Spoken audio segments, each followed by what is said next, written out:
দেখুন, অগ্নিমিত্রা পাল ছবি আঁকতেই পারেন। তিনি ছবি আঁকবেন, পাশে শ্রমিক ভট্টাচার্য বসে শক্তি আওড়াবেন, ছবি আঁকে ছিঁড়ে ফেলে। এবার শখে কেউ ছবি আঁকতেই পারেন, সেই ছবি কোটি কোটি টাকায় যতক্ষণ না বিক্রি হচ্ছে ততক্ষণ তো অসুবিধার কিছু নেই, শখ থাকতেই পারে, ছবি আঁকবেন তিনি। কিন্তু এই শখ তখন শখে পরিণত হয় বা ছ্যাঁকা তখন লাগে যখন এই শিল্পের বহিঃপ্রকাশ অদ্ভুত অদ্ভুত জায়গায় ঘটে। যেমন পটাশপুরে বন্যা পরিস্থিতি পরিদর্শন করতে গেছেন মন্ত্রী অগ্নিমিত্রা পাল।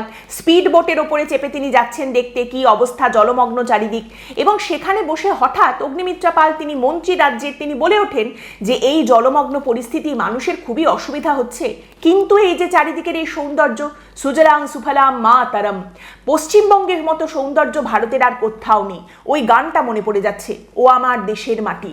তারপর তিনি সেই গানটা গেয়েও দেন দুপংক্তি। তা বন্যায় জলমগ্ন এলাকায় সৌন্দর্য যদি তিনি আবিষ্কার করেন, সেই নিয়ে তো প্রশ্ন উঠবেই যে তিনি গেছেন মন্ত্রী হিসেবে, সেখানে সাধারণ মানুষ বন্যায় দুর্গতদের পাশে দাঁড়াতে, কি হয়েছে, কতটা অসুবিধা, সেই দুঃখ কি করে নিবারণ করা যায়, কি কি সমস্যার সমাধান, কি কি সুরাহা বের করে দেওয়া যায়, সেইখানে গিয়ে প্রকৃতির বেগ যে তাকে এইভাবে আবেগে ঠেলে দেবেন এবং তিনি গান গেয়ে উঠবেন বন্যা পরিস্থিতি দেখে, এইটা তো খুব একটা বোঝা যায়নি।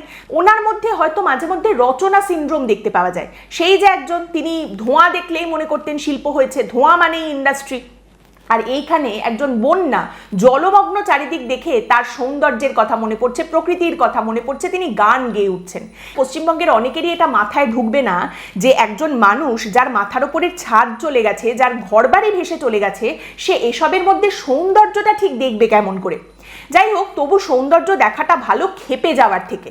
এই মুহূর্তে আপনারা জানেন সোশ্যাল মিডিয়ায় একটা ট্রেন্ড চলছে যে অগ্নিমিত্রাই হচ্ছেন আসল অগ্নিকন্যা, কারণ তিনি কথায় কথায় ক্ষেপে যান, তার মাথা গরম হয়ে যায়। অগ্নিমিত্রা পাল মন্ত্রী, তিনি এদিক ওদিক যাচ্ছেন, রোজই কোথাও না কোথাও তিনি যান, এদিকে যাচ্ছেন ওদিকে যাচ্ছেন, এবং সেই সমস্ত জায়গায় গিয়ে ভাস্কো দা গামা কলম্বাসের মতো তিনি আবিষ্কার করেন।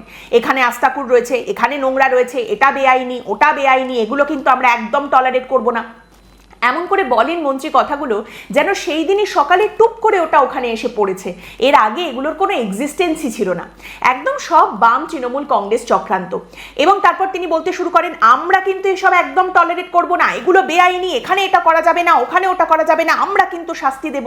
এবং তারপরেই দেখতে পাওয়া যায় যে একদিকে যখন অগ্নিমিত্রা পাল এইসব বলে চেঁচাচ্ছেন, তখন আরেক দিকে কলকাতার প্রাক্তন মেয়র, আমাদের রাজ্যের প্রাক্তন পুরমন্ত্রী, তিনি ফিরহাদ হাকিম মহামহিমের সঙ্গে বৈঠক করছেন। পুরনো সেই দিনের কথা আসছে উঠে, কত রকম গল্প চলছে। মহামহিম আবার তাকে মিষ্টি করে মেয়র সাহেব বলে ডাকছেন, চা, কফি, কুকিজ, ফিশ রোল, কত কিছু খাওয়া দাওয়া চলছে।